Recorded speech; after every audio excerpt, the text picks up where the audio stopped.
Coming up. Hey, Hunter. Yeah. Have you got an idea for the show yet? I'm working on it. I'm almost there. Come on. Let's go. Let's get going. There's so many. Come on. What is coming up? Hold on. Alejandra, I'm just running out of ideas. I'm getting pressure for this week's show. After 245 episodes of SoFlo Health, you'd think I'd have some ideas, but I think I'm just fresh out. You're the editor of the show. Do you have any ideas? I think I have an idea.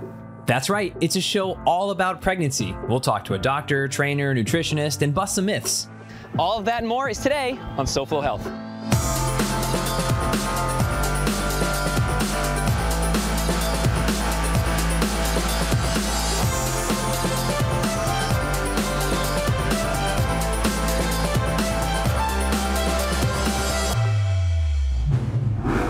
First things first, if we're going to do a show about pregnancy with a pregnant woman, we're going to have to go to the doctor first and make sure we're doing everything properly. So we're here to learn more about prenatal care with Dr. Abdallah. He's upstairs. We're at Memorial Hospital in Pembroke Pines. Alejandra, you ready to head upstairs? Of course. Let's do it.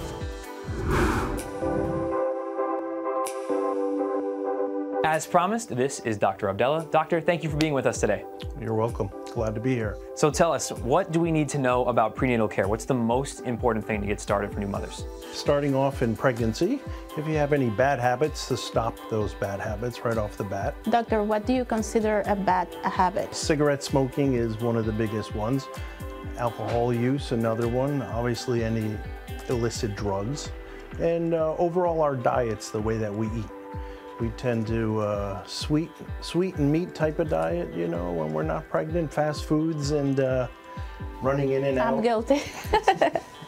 So we just try and get people to eat better. Are there any other things that people do on a regular basis that could be detrimental to their pregnancy and they might not even realize it? Or they think it's a healthy behavior even? Once you're pregnant, your balance becomes a little bit off. So if you've run before, or you've done other athletic activities, your center of gravity gets a little bit off. So you just got to be careful, but we let them continue their exercise routines, assuming they're not trying to train for a marathon when they've never run before, to keep them healthy. And how often should somebody visit their physician? Once we've established a pregnancy, we see patients every 4 weeks in the beginning up till 28 weeks. And then we follow it up every 2 weeks to 36 weeks. And then after that, every week until delivery. Usually all pregnancies are 40 weeks long. And Alejandra, how's your experience been seeing the doctor here? My experience with the doctor here is amazing. He has been taking care of me during the whole my pregnancy. Now I'm 32 weeks pregnant, and it had been a huge help for me because this is my second child, but it seems to be like my first one. Since my son is 9 years old, I was completely lost, and now with the doctor is different. Is it always different the second time around or third time around? Yes. Usually the first pregnancies, everyone's excited to be pregnant, where they're more worried about clothes for the baby and this and that and the other. And then once you become pregnant a second time, you've heard 1,000 horror stories from all your friends on bad things that can happen. So people tend to think more about the second pregnancy, and they get spooked out a lot. Has that been the case for you? Totally. I cannot even compare 10 years ago when I was pregnant with my son. I wasn't paying attention to all the context. Now I'm scared of everything. But in a healthy way, hopefully. In a healthy way, of course. My biggest thing is I have to compete with Dr. Google. I get all these phone calls at night. Yeah. Usually I'm here looking. I know I'm not supposed to look at the internet, but what do you think about this? What are some common things that Dr. Google gets wrong for a lot of expecting mothers?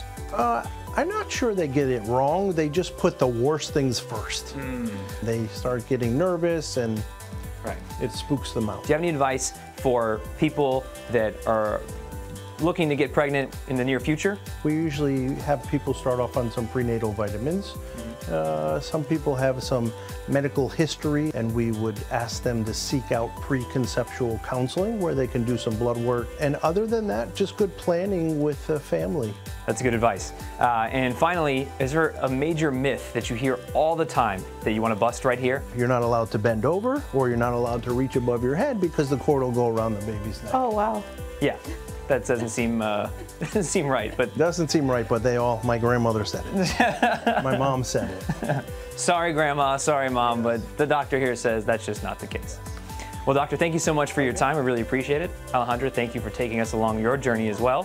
Do you have any parting words, Doctor? Just enjoy being pregnant. It's the fastest 40 weeks in your life for the rest of your life. Oh my God.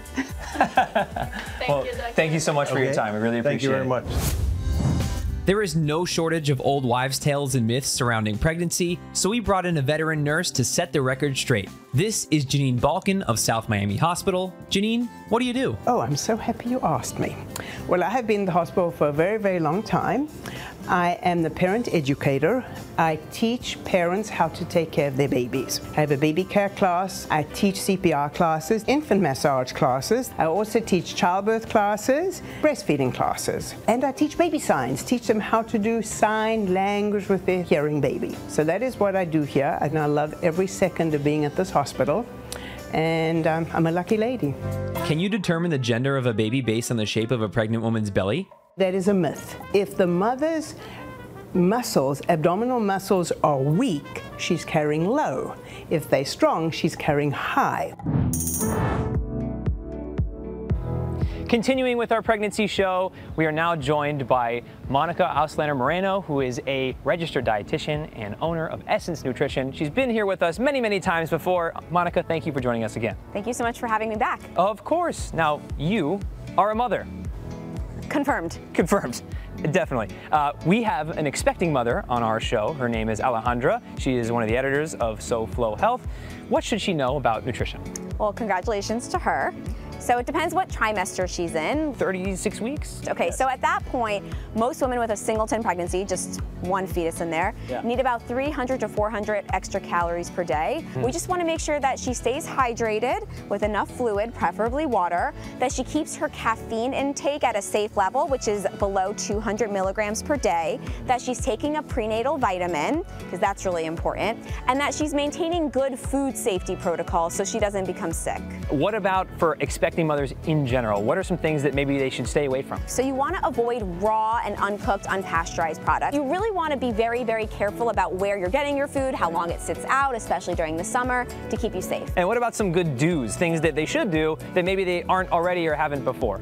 You want to have things like whole grains like oats. I know nobody really wants to talk about this, but a lot of women become very constipated during pregnancy. I was actually going to ask you about that. Yeah, so fiber is really important, as is fluid. So you want to like really, really, really up your intake of things to keep you regular, because especially when birth comes and they give you painkillers and things like that, things can get really dicey. What about before pregnancy for mothers that are thinking about trying or, soon to be pregnant? You would maybe want to abstain from alcohol, because, that's never a good thing to do in pregnancy and, in the prenatal period. But as long as you're eating a very healthy, moderate, well-balanced intake, you should be okay. Do you have any tips for those people dealing with morning sickness or feeling sick to their stomach but knowing that they need to eat? Staying hydrated was really important, and I couldn't even get down water. It was that bad. So if you have to cheat with juice or lemonade, that's okay. Try to get one at least real meal in, even if it's small, because actually eating pushes down lower esophageal sphincter pressure and can help with the nausea. I know that doesn't sound very intuitive, but for pregnancy nausea, it works. You really have to try to eat every 90 minutes. Yeah, as long as it works, that's what we care about. And it's really like crisis mode. It really is. Well, Monica, thank you. We're going to continue with Monica in just a bit, so stay with us. Later on, we're going to talk about what to do after pregnancy in your postnatal care and how to recover well from a C-section. If a pregnant woman has a craving and does not satisfy it right away, will her baby be born with its mouth open? Let me tell you something. That is the biggest myth I've ever heard. If you're hungry, eat it. It's not going to do anything to your baby being born with their mouth open or closed. Coming up, when you're pregnant, should you eat for two? Nutritionist Monica Moreno has the answer, and Nurse Janine busts more myths when SoFlo Health returns. Focusing on you. Innovations in modern medicine from your team of experts at UHealth, the University of Miami Health System. Andrea Marin's migraine started after giving birth to her second child. It feels like someone has like a hot wire that's going through one side of my head. Andrea sought help from Dr. Lisa Smirnoff, a neurologist and headache specialist at UHealth. Migraine is a disease of the whole brain. It really tends to be debilitating. Patients can have light, sound sensitivity, a lot of cognitive side effects, slow thinking, memory impairment. When it comes to migraines, women suffer from them more than men, typically due to fluctuating hormone levels during pregnancy or their menstrual cycle. But new treatments are helping patients find relief now more than ever before. When we think about preventative therapy, this is for patients who are having frequent migraines. So we oftentimes want to consider doing something that's actually going to lessen how often and how severe their headaches are. So really lessen that burden. Dr. Smirnoff prescribed Andrea a new drug designed to block a protein in the brain that triggers migraine attacks. It was like a miracle. The migraines just stopped. It's not just the relief from the migraines, it's also that I'm not so afraid to make plans anymore. She's grateful to Dr. Smirnoff and the UHealth team. Thank you for giving me my life back.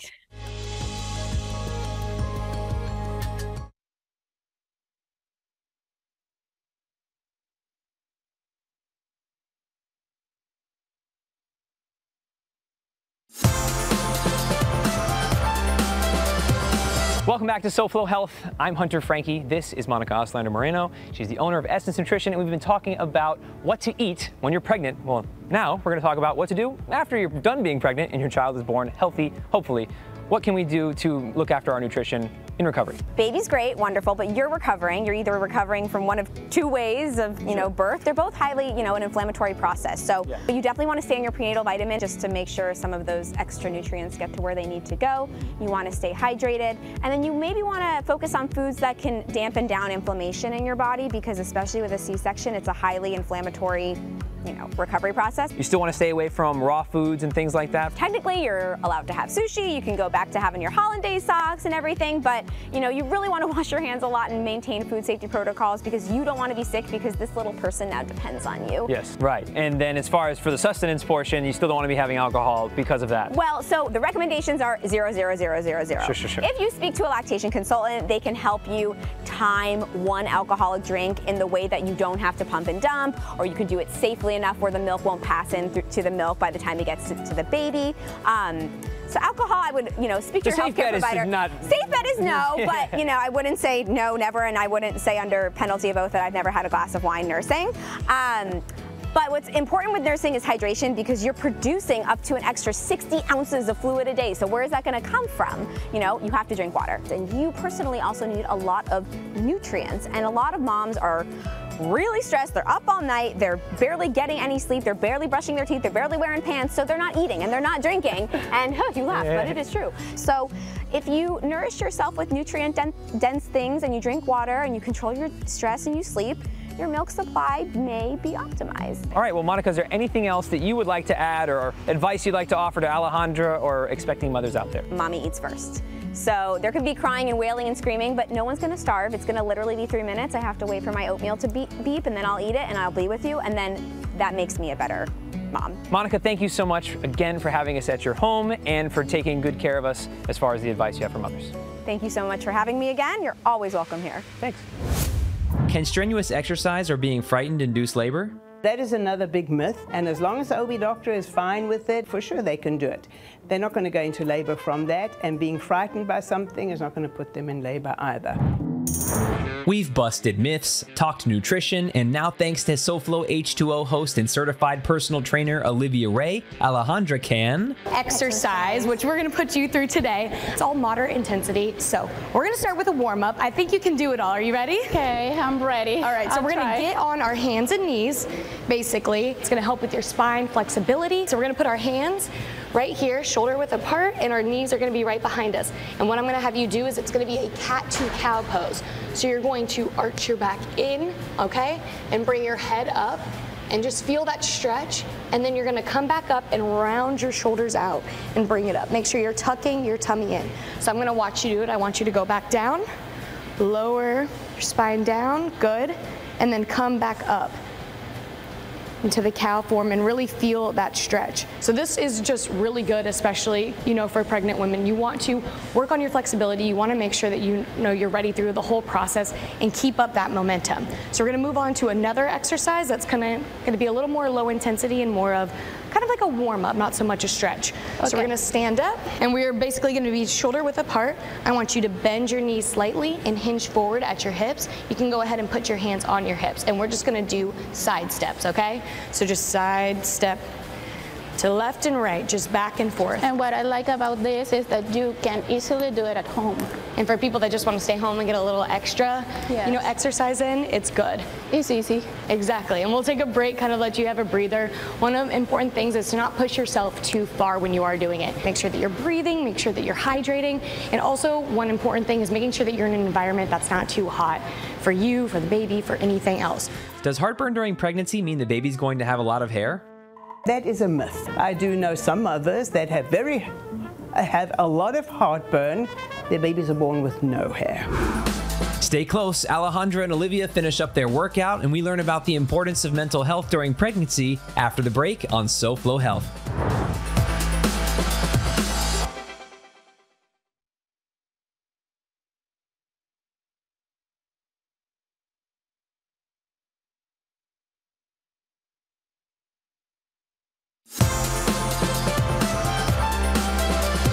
Welcome back to SoFlo Health. I'm Hunter Franqui. We are continuing our pregnancy show, and I'm now joined by Dr. Judith Waif of 4th Trimester NP.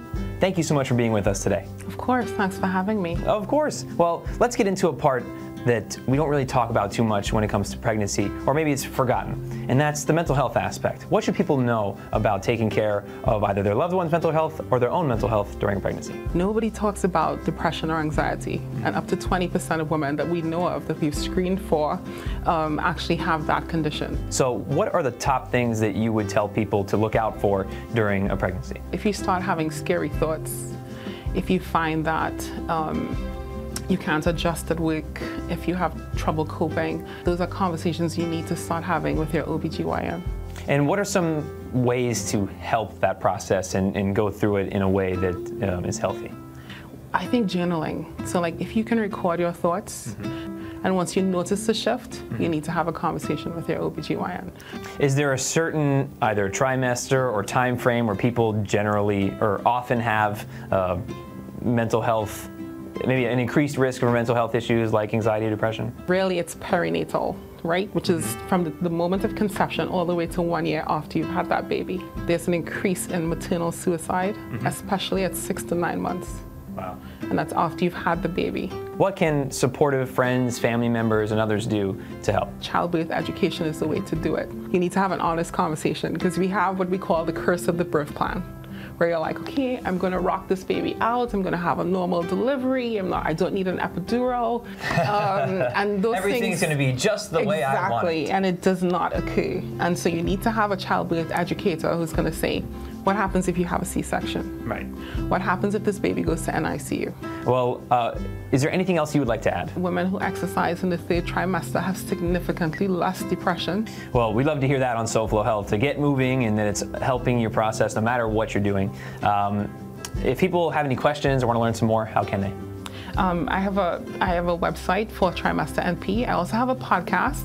I'm on social media, and you can definitely, of course, just give us a call. Well, thank you so much for your time. You're welcome, and thanks for having me. Of course.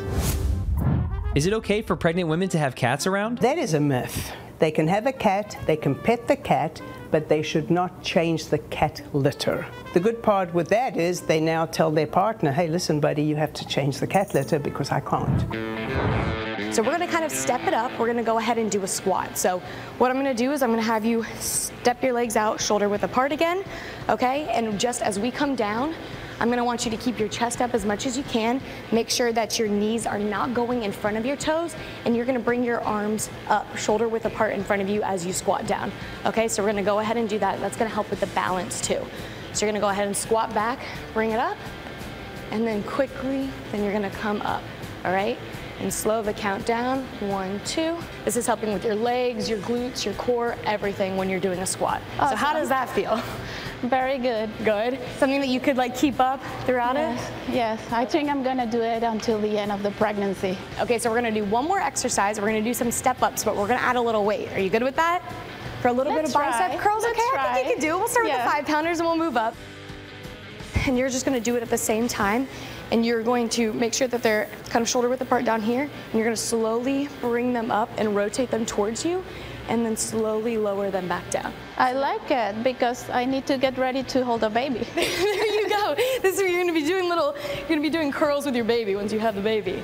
So it's going to be as simple as that, and now we're going to add the step up into it. So what I want you to do is I want you to step up and then curl, and then you're going to step back down. Okay. And I want you to go ahead and step one foot up, the other foot up, give me a curl, lower back down, and step back down. Okay, so I know this was your first time kind of getting into the exercise and you already are pregnant, so what would you tell those mamas that are, preparing or maybe wanting to get pregnant? Start exercising before because it's going to be much easier.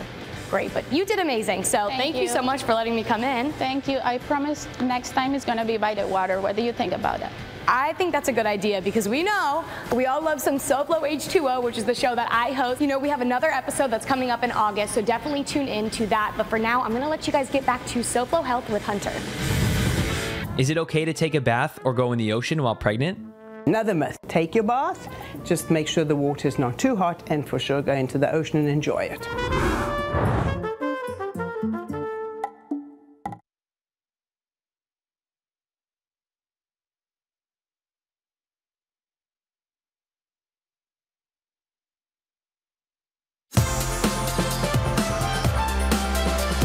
Welcome back to SoFlo Health. I'm Hunter Franqui, and this episode has been all about pregnancy. We've been talking to the experts, and Janine's been busting myths for us. In fact, here's one more.